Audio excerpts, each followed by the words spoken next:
Malaysia secara rasmi terima tugas pengurusi ASEAN 2025.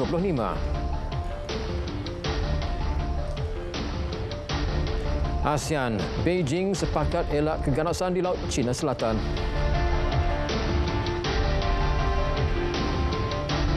The gavel.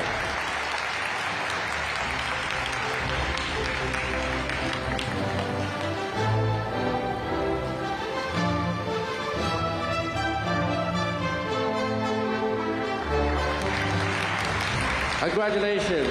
This symbolizes the handing over of the ASEAN chairmanship from the Lao PDR to Malaysia. Let us welcome Malaysia. Assalamualaikum, salam Malaysia Madani. Malaysia secara rasmi menerima tugas pengurusi ASEAN 2025 daripada Laos hari ini. Penyerahan pengurusian itu berlangsung penuh simbolik di Vientiane.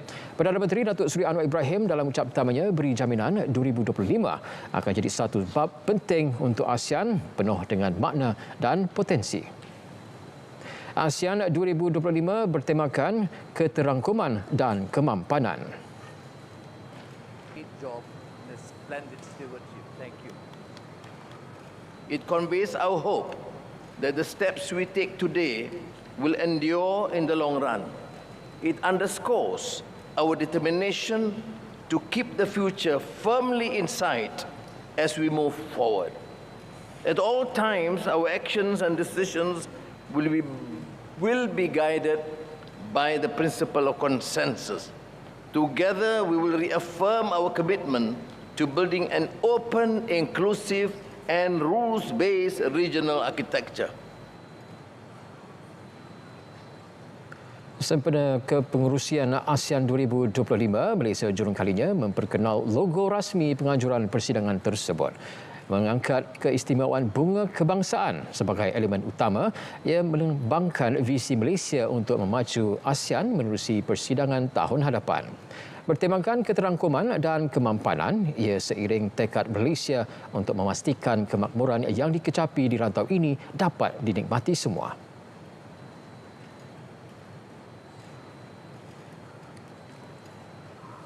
Malaysia has chosen the theme inclusivity and sustainability. It reflects our aspirations for truly shared progress, ensuring that no one is left behind. It conveys our hope that the steps we take today will endure in the long run. It underscores our determination to keep the future firmly in sight as we move forward.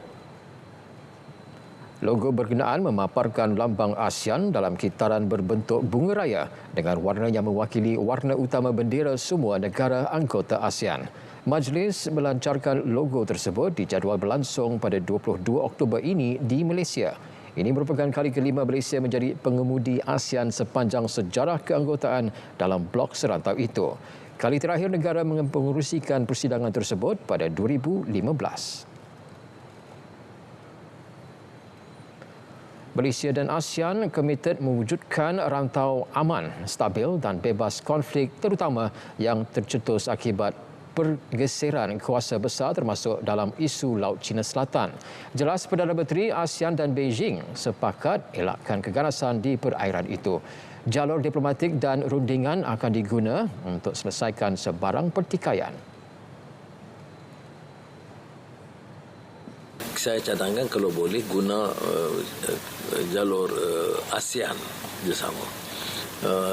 Tentunya sedikit perkembangan di Filipina itu membimbangkan dan kita telah sampaikan ada jaminan daripada Premier Lee Chiang bahawa hal ini akan diurus secara damai mengikut semangat UNCLOS 1982. Malaysia gesa Amerika Syarikat AS guna pengaruhnya untuk segera laksana resolusi Majlis Keselamatan PBB 2735 bagi menghentikan kekejaman Israel terhadap rakyat Palestin. Perkara itu ditegaskan Perdana Menteri pada sidang kemuncak ASEAN Amerika Syarikat ke-12 yang dihadiri Setiausaha Negara AS Anthony Blinken dan 9 kepimpinan utama negara anggota ASEAN. Datuk Seri Anwar Ibrahim juga menyatakan sokongan terhadap Pelan 3 Fasa ditetapkan dalam resolusi itu. Ia meliputi perkara berkait gencatan senjata, pembebasan tebusan, pertukaran tahanan dan pengunduran tentera Israel dari Gaza. Juga penyaluran bantuan segera dan tanpa halangan selain pembinaan semula wilayah berkenaan. Perdana Menteri mahu pelan itu dilaksana secepat mungkin tanpa syarat tambahan demi keamanan dan kestabilan jangka panjang di Gaza. Mengenai krisis di Ukraine pula, Perdana Menteri tegaskan Malaysia sama sekali tidak menutup mata. Sebaliknya tegas menolak sebarang tindakan keganasan dan integriti wilayah. Mengenai konflik Rusia-Ukraine, walaupun kita menyatakan bantahan kita terhadap penaklukan, tetapi ada beberapa faktor yang harus dirundingkan dan kita setuju supaya semua pihak dengan bersama Rusia mencari jalan penyelesaian yang baik.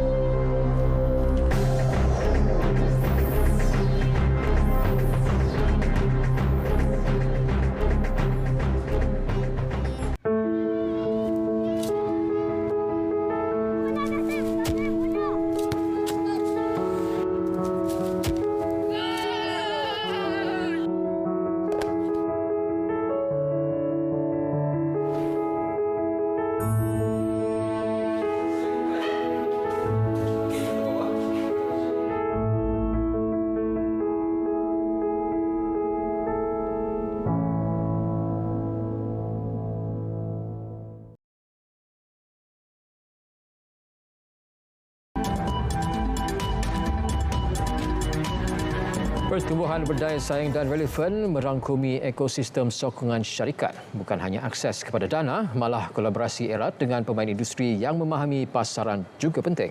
Menjelang Belanjawan 2025, syarikat pemula tempatan yakin kerjasama strategik dengan pihak industri yang berpengetahuan luas melebihi aspek pembiayaan semata-mata. Akses kepada pengetahuan pasaran, sistem pemadanan pelabur tanpa kos dan penglibatan lebih erat dengan pemain industri antara aspek dalam kerjasama strategik ini. Kerajaan dah banyak bagi grant untuk bantu syarikat-syarikat yang dalam fasa untuk nak understand market. Sebab macam kita orang mungkin dalam fasa selepas dah understand market. Sekarang ni untuk growth. Iaitu contohnya, kalau kita dapat partnerkan dengan VC yang berada di Philippines, right? So dia ada akses kepada market tu. Kerajaan juga disaran lebih kerap berlibat urus dengan pemain industri. Ini penting bagi memahami cabaran dan keperluan mereka serta mengumpul data lebih tepat. Seterusnya, perkukuh hubungan dan kerjasama antara kerajaan dan sektor swasta. Kita perlu investor yang betul-betul boleh ada strategic alignment dengan company.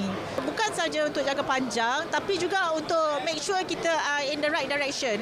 Setengah-setengah investors dia tengok hanya kepada segi growth, keuntungan. Tapi macam Kidocare sendiri, kita perlukan investor yang ada mindset of growth tapi ada mindset of impact.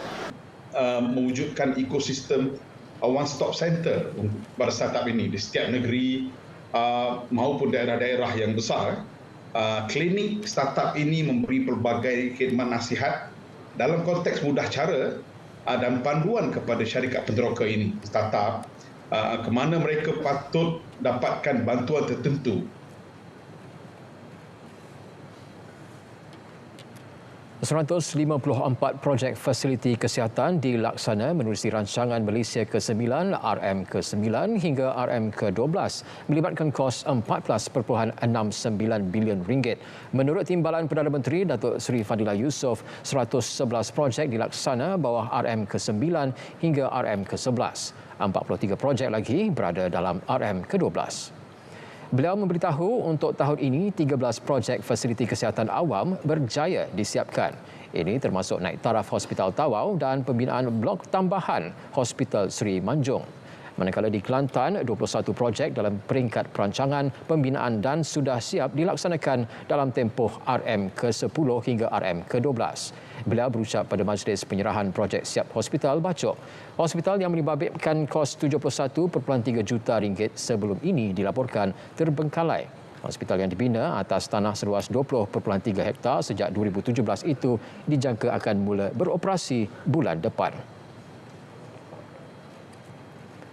Dalam pada itu, projek tebatan banjir di Kelantan kekal jadi fokus Kerajaan Persekutuan. Datuk Seri Fadilah berkata, kerajaan komited untuk pastikan projek berkenaan dapat disiapkan sebagaimana perancangan.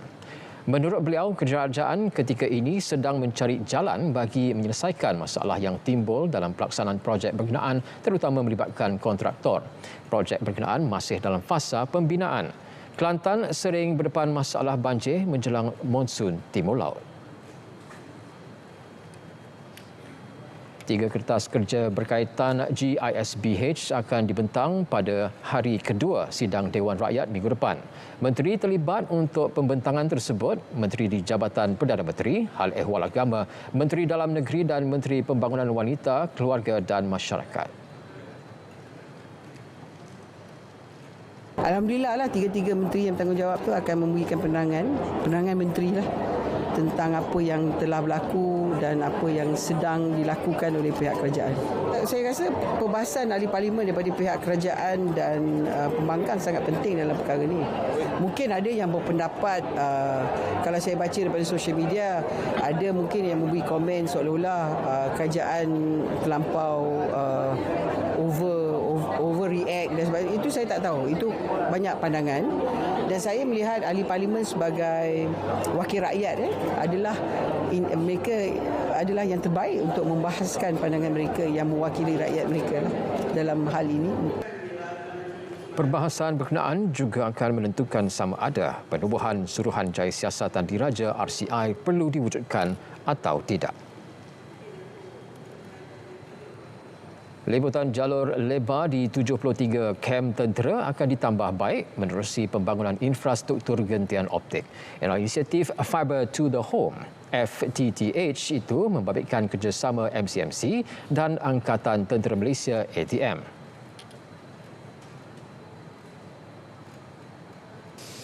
Inisiatif ini kita harap dapat memberikan impak yang signifikan dalam mempermudah urusan harian termasuk aspek pendidikan, komunikasi serta keselesaan hidup keluarga Angkatan Tentera Malaysia. Sebuah jawatan kuasa akan ditubuhkan untuk pantau pelaksanaan projek tersebut. Anggotanya terdiri daripada wakil ATM, MCMC selain penyedia kemudahan dan perkhidmatan rangkaian. Prajurit broadband tawar 100 Mbps internet berharga RM49 sebulan. Istimewa untuk warga Angkatan Tentera Malaysia ATM. Jadi ini semua disediakan oleh kerajaan sebagai satu pengiktirafan kepada kesetiaan dan pengorbanan tuan-tuan dan puan-puan selaku prajurit tanah air, selaku perwira kepada negara dalam menjaga keselamatan dan juga pertahanan negara. Beliau berucap pada majlis peluncuran prajurit broadband di Ibu Negara yang turut dihadiri Menteri Komunikasi Fahmi Fadil. Lebih banyak pelaburan digital dijangka masuk ke Malaysia tahun depan. Ia ambil kira peningkatan keyakinan syarikat agregasi teknologi global untuk jadikan Malaysia destinasi pelaburan. There are currently discussions that are ongoing with many other companies, and I anticipate that moving ahead, in the next year, we will see more investments, and that again augurs very well for the country. We are focused on rebuilding our economy. Sebagai pengerusi ASEAN 2025, Malaysia juga berpeluang tonjolkan peranannya sebagai destinasi pelaburan digital di rantau ini. Pameran dan persidangan produk Eco dan Green Tech Antarabangsa Malaysia IGEM 2024 catat kejayaan luar biasa. Ia disertai lebih 58,000 pengunjung dari 55 negara dan 485 gerai pameran melebihi sasaran ditetapkan. This year, IGEM has had over 58,414 visitors from 55 countries and 485 exhibition booths showcasing various innovative solutions.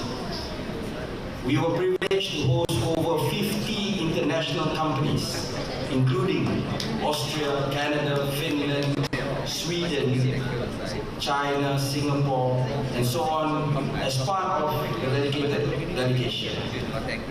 I extend my heartfelt gratitude to our 13 program partners, to the media partners, and to the Green Media Network for being integral to the success of IGEM this year.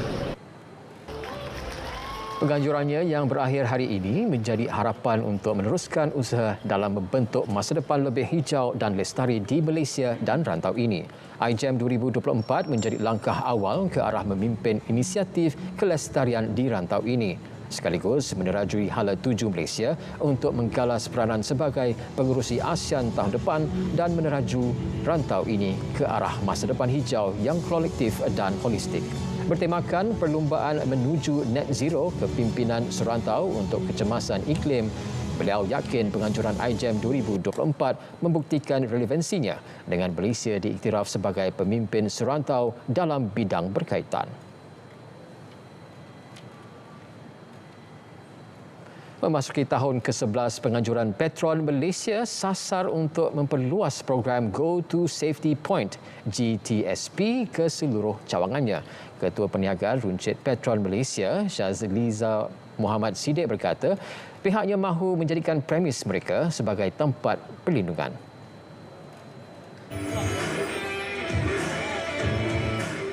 Stesen-stesen Petron adalah berfungsi sebagai tempat perlindungan yang selamat bagi orang ramai semasa di situasi kecemasan. Dan contohnya semasa kemalangan, mangsa akan ditenangkan, dibawa ke stesen di distress corner kita panggil, ataupun tempat di mana dia akan ditenangkan, dan sementara itu sambil kita menunggu ambulans ataupun paramedic, dan juga kes-kes jenayah seperti ragut dan juga kes dera, pertolongan akan diberikan kepada mangsa. Tahun lalu, 41 pengusaha stesen minyak Petron berjaya lapor dan menyelesaikan lebih 50 insiden melibatkan kes kecemasan.